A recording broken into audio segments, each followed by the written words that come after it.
এক জালেম যায় আর একজন আসেন, তিনি এসে আরো বেশি জুলুম করেন। 2 দিন পরে তার বিরুদ্ধে আপনারা আবার লড়াই করেন, সে আবার চলে যায়, আরেকজন আসে। এই তো পালা বদলের খেলা। কত কি শেখানো হলো, তাই না? শেখানোর পরে 16 বছর পরে যেই দিন ক্ষমতা থেকে দূরে সরে গেল, 1 ঘন্টা যায়নি বাংলাদেশের প্রায় 1500টা মূর্তি, বাংলাদেশের জাতির জনক যাকে বলা হচ্ছে, তার 1500 মূর্তি লাথি মেরে ভেঙে ফেললো কারা? এই ছোট ছোট বাচ্চারা, যাদেরকে 16 বছর ধরে শেখানো হয়েছে জোর করে যে অমুক অমুক অমুক অমুক। এত কিছু শেখানোর পরেও, এত জোর করার পরেও এই ছোট বাচ্চারা শিখলো না কেন? আহলে হাদিস আন্দোলন বাংলাদেশ, আসুন পবিত্র কুরআন ও সহিহ হাদিসের আলোকে জীবন গড়ি।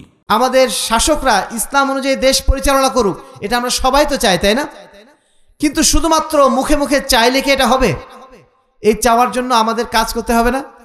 এই কাজের জন্য আমাদের প্রথম যেটা কাজ, সেটা হচ্ছে নিজেকে সংস্কার করা।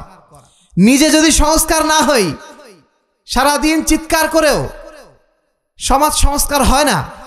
এই জিনিসটা আমরা নিজেরাও বুঝি না, বা আমাদের কাউকে বোঝাতেও পারি না। আমরা শুধু মনে করি শেখ হাসিনার পতন ঘটলেই মনে হয় সমাজ পরিবর্তন হয়ে যাবে, বা একজন শাসকের পরিবর্তন ঘটলেই বোধহয় সমাজ পরিবর্তন হয়ে যাবে।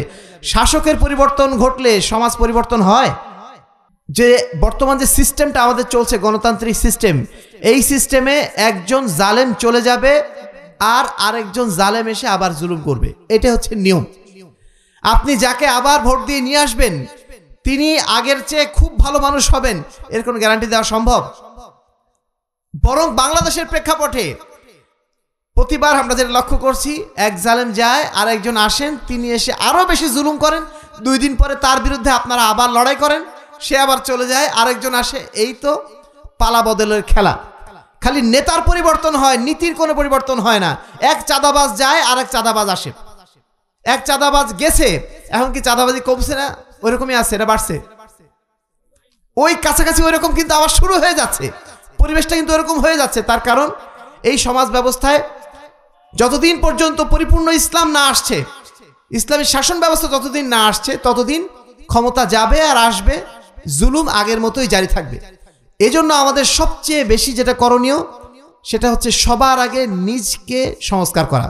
পৃথিবীকে গড়তে হলে সবার আগে কি? নিজকে গড়ো, বদলে যাও, বদলে দাও। নিজে আগে বদলাও, তারপরে সমাজটাকে বদলে দাও। এটাই কিন্তু ইসলামেরও নীতি। ইসলামও কিন্তু বারবার এই কথাটাই বলে। আর এই কারণে আপনারা দেখবেন কোন নবী তারা শাসক ছিলেন না। তারা কি করেছেন? প্রত্যেক বাড়ি বাড়ি যে মানুষের সংস্কার করার চেষ্টা করেছেন।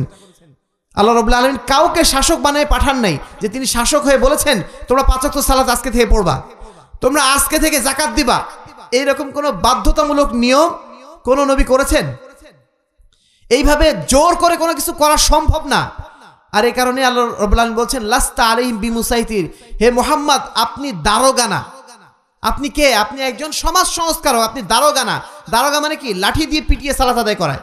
একজন দারোগা যদি লাঠি দিয়ে পিটিয়ে সালাত আদায় করায়, একদিন আপনি সালাত আদায় করবেন, 2 দিন সালাত আদায় করবেন, তারপরে দারোগা যখন চলে যাবে আর সালাত আদায় করবেন? করবেন না। কিন্তু একজন সংস্কারক যখন আপনাকে জানাবে, শেখাবে, আপনি যখন যেমন আজকে এখান থেকে শিখে গেলেন যে না আমাকে 5 ওয়াক্ত সালাত আদায় করতেই হবে, তারপরে আমি যদি আপনাকে লাঠি নাও মারি, আপনার প্রতি যদি খেয়াল নাও রাখি, আপনি নিজে নিজ দায়িত্বে কিন্তু সালাত আদায় করবেন, তাই না? ঠিক পরিবেশটা আমরা ওইটাই করতে চাচ্ছি, এবং আম্বিয়া কেরাম এটাই সবসময় চেয়েছেন। সমাজের পরিবর্তন করবেন কিভাবে? ব্যক্তির পরিবর্তনের মাধ্যম দিয়ে। এজন্য তারা সবসময় বাড়ি বাড়ি গিয়েছেন, মানুষের অবস্থা পরিবর্তন করতে চেয়েছেন, মানুষের মধ্যে সংস্কার আনতে চেয়েছেন। আল্লাহ রাসূল সাল্লাল্লাহু আলাইহি ওয়াসাল্লাম মক্কায় 13টা বছর ছিলেন, তার একটাই কথা ছিল, কুলু লা ইলাহা ইল্লাল্লাহ তুফলিহু, তোমরা বলো যে আল্লাহ ছাড়া কোনো ইলাহ নেই, আল্লাহ ছাড়া কোনো ইলাহ নেই। তোমরা তার কাছে দাসত্ব করো, তার কাছে মাথা নত করো। তিনি যে হুকুম বিধান দিয়েছেন সেইটা তোমরা পালন করো। তিনি এটা বলেন নাই তোমরা জেনা করো না, তোমরা চুরি করো না, তোমরা এই করো না, সেই করো না। এগুলো বলেছেন পরে, বলেননি তা না, বলেছেন পরে, কিন্তু আগে শিখিয়েছেন এটা তোমার দাসত্ব হবে শুধুমাত্র আল্লাহ। যখন একজন মানুষ আল্লাহর দাস হয়ে যায়, তখন তার জন্য বাকি কাজগুলো সহজ হয়ে যায়। একজন মানুষ যখন আল্লাহর দাস হয়ে যায়, তখন যখন সে সিয়াম পালন করে, সে গোপনে যেও 1 গ্লাস পানি খায় না, তাই না? একজন সিয়াম পালন করছে, তিনি কি ভুলেও যদি ঘরের কোণে একা থাকেন ধরে নেন, তিনি কি 1 গ্লাস পানি কখনো খেয়ে নেবেন? কারণ তিনি জানেন যে আল্লাহ আমাকে দেখছেন। একজন প্রকৃত ঈমানদার সে সব সময় খেয়াল করে যে আল্লাহ রাব্বুল আলামিন, বা জানে সে আল্লাহ রাব্বুল আলামিন তাকে দেখছেন, এজন্য সে গোপনেও কোনো অন্যায় কাজ করে না, গোপনেও সে ঘুষ খায় না, গোপনেও কোনো একটা বাতিল আচরণ সে করে না। আর এই কারণেই প্রথমেই আল্লাহ রসুল চেয়েছেন মানুষ যেন আল্লাহকে ভয় করে, মানুষ যেন আল্লাহকে সঠিকভাবে চিনতে পারে, মানুষ যেন জানে মৃত্যুর পরে আমাকে আল্লাহর কাছে আবার ফিরে যেতে হবে। যখন এই অনুভূতি ভিতরের মধ্যে জাগবে, এই অনুভূতি ভিতরের মধ্যে থাকবে, তখন মানুষ চাইলেও অন্যায় করতে পারবে না। আর যদি এই অনুভূতি ভিতরে না থাকে, আপনি তাকে লাঠি পেটা করবেন, যতক্ষণ লাঠি পেটা করবেন ততক্ষণ সে ভালো থাকবে, তারপরে আর সে ভালো থাকবে না। ক্ষমতা দিয়ে যে কিছুই হয় না তার একটা বড় প্রমাণ বিগত 16 বছরে বিগত সরকার রেখে গেছে। কিভাবে? বিগত 16 বছরে আমাদের ছোট ছোট বাচ্চাদেরকে বিভিন্ন বইপত্রে লিখে দিয়ে শেখানো হয়েছিল যে এই দেশের জাতির জনক একজন, তাই না? শেখানো হয়েছিল তিনি হচ্ছেন 1000 বছরের শ্রেষ্ঠ বাঙালি।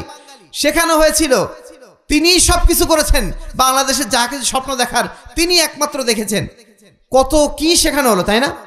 শেখানোর পরে 16 বছর পরে যেই দিন ক্ষমতা থেকে দূরে সরে গেল, 1 ঘন্টা যায়নি বাংলাদেশের প্রায় 1500টা মূর্তি, বাংলাদেশের জাতির জনক যাকে বলা হচ্ছে, তার 1500 মূর্তি লাথি মেরে ভেঙে ফেললো কারা? এই ছোট ছোট বাচ্চারা, যাদেরকে 16 বছর ধরে শেখানো হয়েছে জোর করে যে অমুক অমুক অমুক অমুক। এত কিছু শেখানোর পরেও, এত জোর করার পরেও এই ছোট বাচ্চারা শিখলো না কেন? তার মানে আপনি তাদের অন্তরে আপনি বসাতে পারেন নাই, তাদেরকে আপনি শেখাতে পারেন নাই। আপনি তাদেরকে জোর করে পাঠ্যপুস্তকে পড়িয়েছেন বটে, লাঠি পিটিয়ে আপনি হয়তোবা তাদেরকে শিখিয়েছেন বটে, কিন্তু তাদের অন্তরে সেটা ঢোকে নাই। আর ঢোকে নাই বলে 1 ঘন্টাও লাগে নাই লাথি মেরে সেই মূর্তিগুলো ভেঙে ফেলে দিতে।